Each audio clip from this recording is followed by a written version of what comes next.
Some activists are going to rallies. Others are going all the way to Baghdad. I am prepared to die. A group of international protesters called Human Shields traveled to the Iraqi capital to physically place themselves between Iraqi civilians and American bombs. I'm going down there along with all of us to support the people of Iraq. Getting down to Iraq in mass numbers is going to make it politically impossible to carry out this criminal war.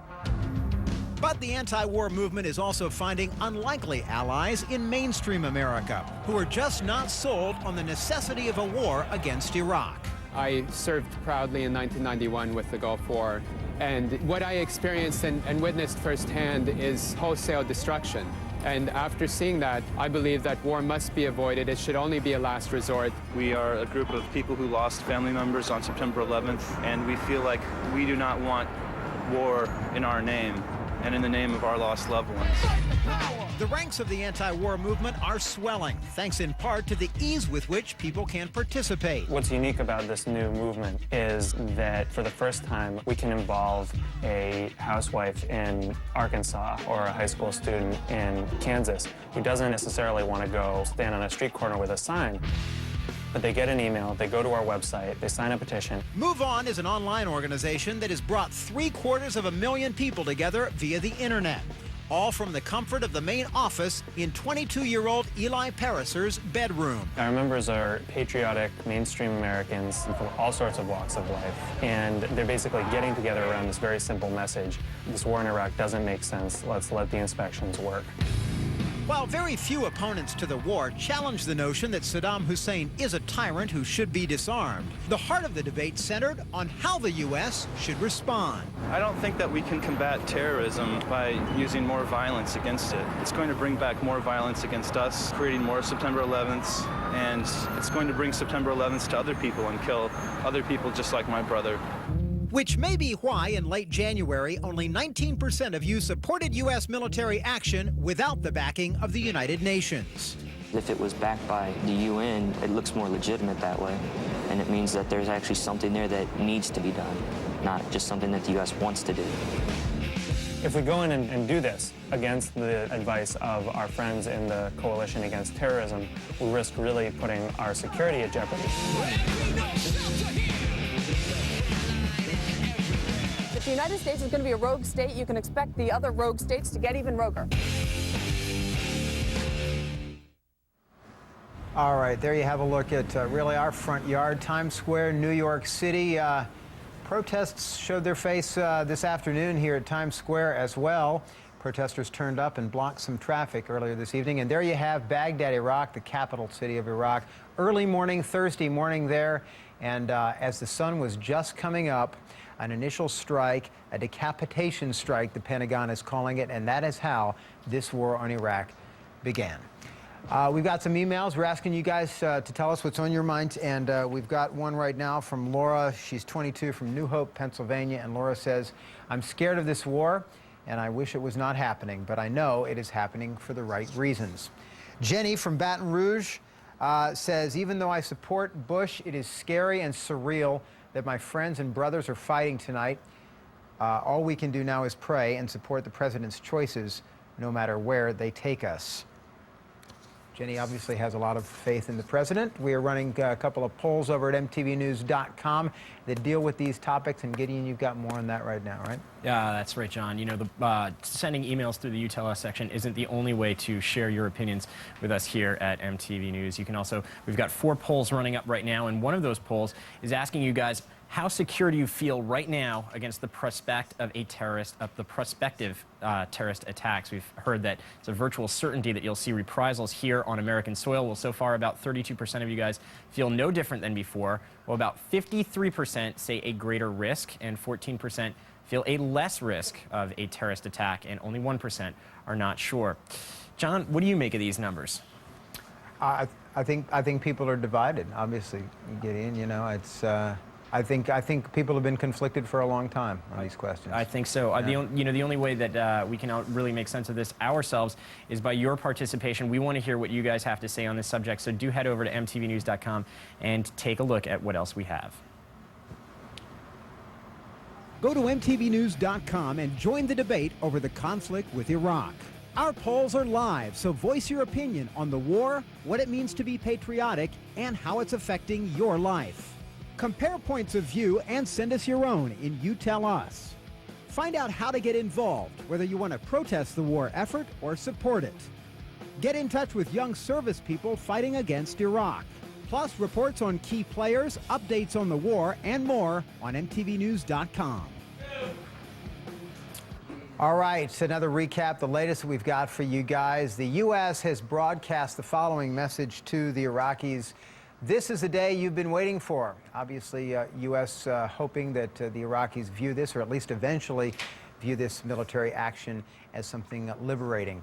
There are reports of smoke across Baghdad. Iraqis have apparently set fire to oil trenches around the city, not oil wells, but trenches of oil to create smoke. And to confuse Allied bombers, the smell of burning oil is reportedly in the air. The very senior Iraqi leadership, some members were believed to be in that bunker that was hit by the 2,000-pound laser-guided bunker buster bomb earlier tonight. Used in that attack, 3 dozen Tomahawk cruise missiles, as well as F-117 stealth fighters. That is the latest. Saddam Hussein's eldest son, Uday, we're told Iraqi radio listeners, God protect us from foreign aggressors. Uday, one of the sons that was in the ultimatum given by President Bush, told to leave Iraq within 48 hours. We are also told the president and his wife have now gone to bed and that there will be no more information from the White House until the morning. We're joined by another viewer on the phone right now. Jessica joins us from New Jersey, just across the Hudson. She's 13 years old. Jessica, how are you doing tonight? I'm doing good. How are you feeling? I mean, I think a lot of us kind of were surprised that things got underway as suddenly as they did and at nighttime. I think a lot of people were probably expecting it to happen tomorrow. How did you find out? Well, I found out, I came home and started watching MTV, and that's how I found out most of this was happening. How are you feeling tonight? Were you, before this, were you opposed to the war, or did you support it?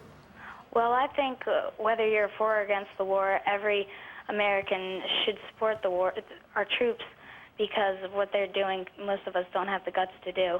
They're protecting the freedom of speech that all the protesters are enjoying.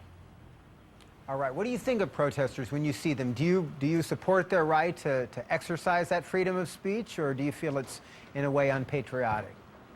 I think they are allowed to express their opinion. I may not agree with it, but they're allowed to express their opinion. All right, Jessica, have a good night. Take care of yourself. All right, bye. All right, thanks a lot. Gideon, what's going on with you? You know, it's that very issue that you were just talking about, John, as to whether or not it is patriotic to protest that we have as one of our polls over at mtvnews.com.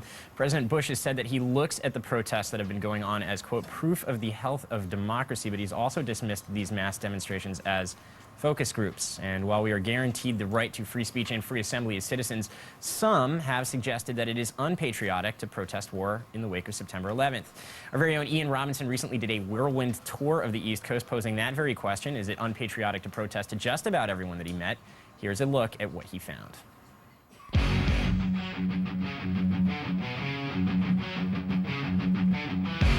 So I'm here on the famous Rocky Steps in the city of brotherly love to find out if we can really love our brothers who protest the war. I think if this country honestly does believe in the democratic ideals of free speech, then you should be able to protest the war. Before the war is declared, we have every right to protest. But once the decision has been made, we need to stand united and support the people that are over there. You don't like what your government's doing? It's the American way, you protest. I have no problem about that. You know, I don't like the problem with, people burning the flags, turning their back to the flag. The flag is a symbol of our country. It's an honorable thing. Many, many people died picking up a flag that was dropped on the field of battle because they didn't want it on the ground. Do you think you can support the troops in the job that they're doing and not support the war? Oh, yeah, absolutely. There are many questions about Vietnam, about Korea, but when we have people, again, in harm's way, you can protest, but how you protest means something. I think maybe a little bit in my sort of bourgeois New York City high-minded mentality, You know, when that girl turned her back on the flag, I was like, you know, damn straight she turned her back on the flag. The flag represents the U.S. government. The flag, not to those guys. To those dudes and the dudes who went over and fought in the war, the flag represents what they lived and breathed and died for in our country. If she had talked to some of these dudes, she would have rethought the strategy of her protest, which is something I wouldn't have thought about 4 hours ago. So as I'm wandering around our nation's capital, I decided college campuses, what better place to find people debating and getting involved in the issues. Now, once the war actually begins, do you think more people should, that the protesters should be silent and we should all present a united front? I actually lived through a war for 8 years between Iran and Iraq, so if anyone hates Saddam, it's got to be me. I moved to this country because this country allows you to speak your mind. You know, it's one of the greatest countries in the world, if not the greatest. And so I think they should actually even speak out more. I don't think people should be quiet about it. So we found a whole gaggle of folks, and we're gonna do a little bit of talking right now. I think it's our right to say what we have to say, but I think if we do go to war, it's upsetting that our country's gonna be half-assed behind it, and that our troops are gonna have to go in there with the idea that half the country's not behind them. Obviously, we all don't know what's going on behind the scenes like our government does, and we don't really know what exactly is happening in Iraq. But I would feel it's completely unpatriotic and unjust in general to not support people who are going to go fight for us and die for us.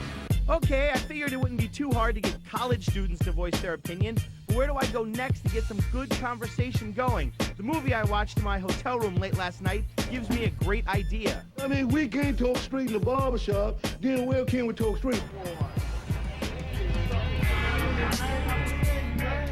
Now, as someone who owns a barbershop, you have a lot of employees, you have people who come in here all the time. What's been the general feeling amongst everyone as far as the war goes? Most of the people coming here, they're against the war.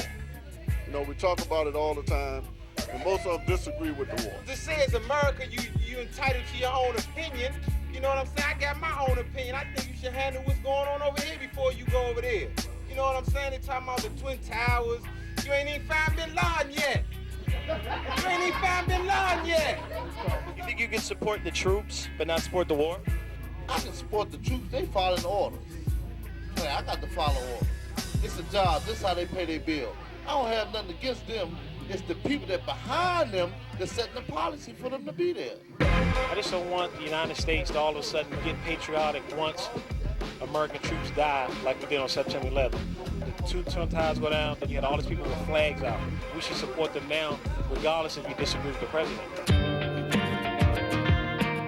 In my journey to find out more about patriotism, war protests, and the whole idea behind it all, I've come here to Annapolis, the home of the Naval Academy. Now, I was wandering around trying to get interviews. I've noticed that, understandably so, a lot of the officers aren't really big on talking about their ideas of patriotism, protesting the war.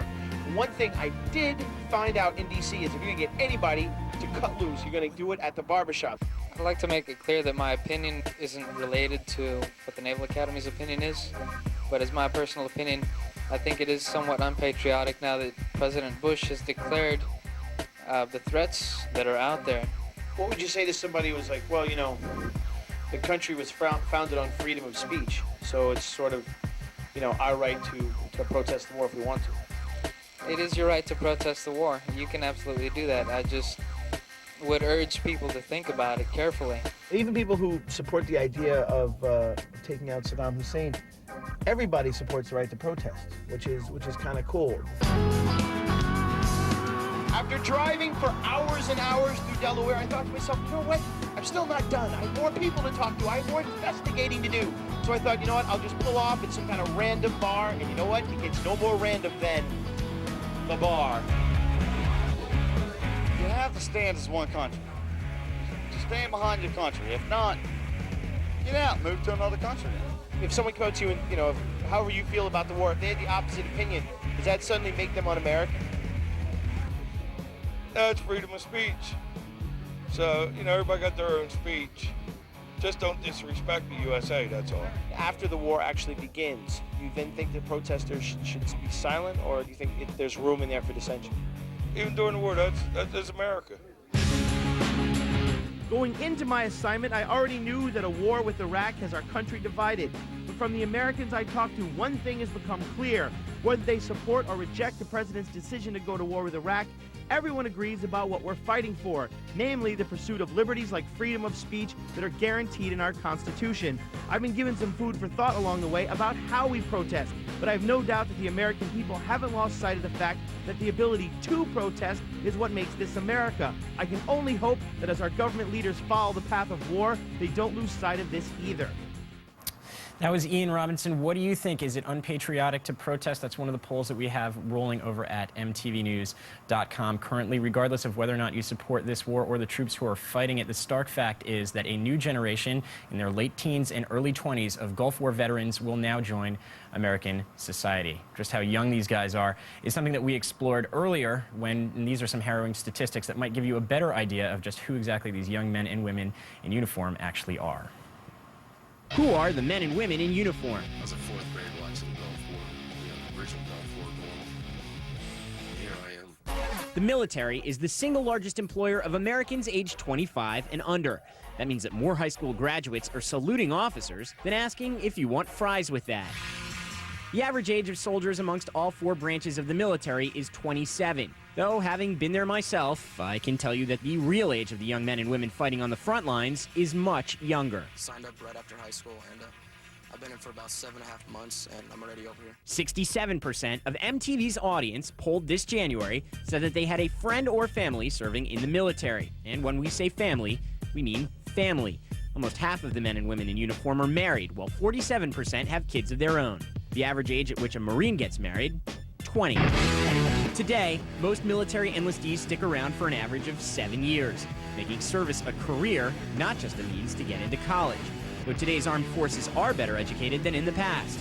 90% have high school diplomas. I'm joined on the phone right now by Pharrell Williams of the Neptunes. Pharrell, how are you doing, man? Can you tell me when you first heard that we were at war and what was the first thing that went through your mind? Say again? When did you first hear that we were at war, and what first went through your mind? I mean, I immediately started speaking out right then and there about it. Like, you know, I wasn't happy about it, and you know, it's scary because it's the kind of stuff that you read in elementary school about, like things that happened, you know, 10 and 20 years before you were born, and then to know that you're living in a day and age where it's still happening is just pretty scary. Now, you're a world traveler. You tour, you shoot videos in other countries. We have seen public opinion polls in other countries plummet when the U.S. abandoned the UN and its support in this warfare. Are you worried that because we are now at war again with Iraq, there is only going to be an increase of anti-American sentiment, or is that something that you don't think we should fear? Well, I mean, the funny thing is, when a lot of this was going on, I was out of the country a bit, and doing shows like the people from the other countries don't dislike us. They just don't like, you know, our authorities. They don't like the way that, you know, those guys are proceeding with the war. But me personally, I don't know, man. I just know that there's another way besides this. Just because, you know, this guy's proven a point, and I understand where he's coming from, but at the same time, man, like, so many people are gonna die, man. Like, our people, their people, the people are people, man. Like, completely understand where you're coming from. One of the things that we've been trying to explore is whether or not it's possible to be pro-peace as you are and pro-troop at the same time. Well, that's the thing. Now that we've engaged in war, I can't just say stop the war. I have to say, like, you know, let's pray for our troops. Let's pray for everybody that, like, we're going to lose. You know what I mean? Like, at the end of the day, like, people are going to die. Like, it's you know, they've pressed, like, the green button. That's definitely, even President Bush today said that casualties are something that we can expect. Pharrell, thanks for calling in. Let's check in with a quick recap with John. Thanks, Gideon. Thanks, Pharrell. We just got word from CNN that Saddam Hussein, the Iraqi leader, is about to address his nation. More recent information, another strike is apparently being seen and heard south of Baghdad. Sporadic anti-aircraft fire being seen and heard there. Kurds in the northern part of Iraq fleeing into the mountains for fear of chemical attacks. Certainly they are no strangers to what Saddam Hussein and chemical weapons can do. The president and his wife have gone to bed. And right now, we want to give you guys one more look at a very harsh sunrise, I think it's safe to say, about 5:30 a.m. Baghdad time, about 2 hours ago, and the Pentagon called it a decapitation strike. Here's what it looked and sounded like.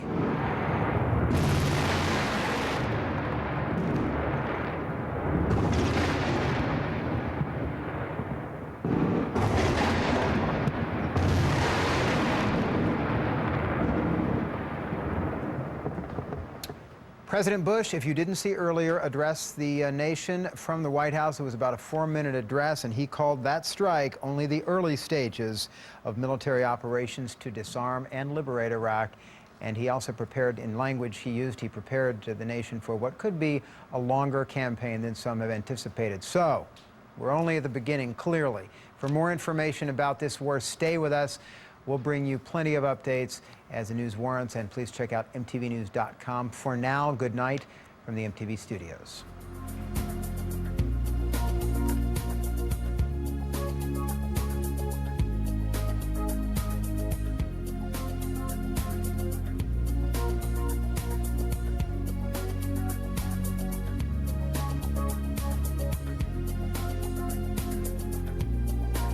Choices and decisions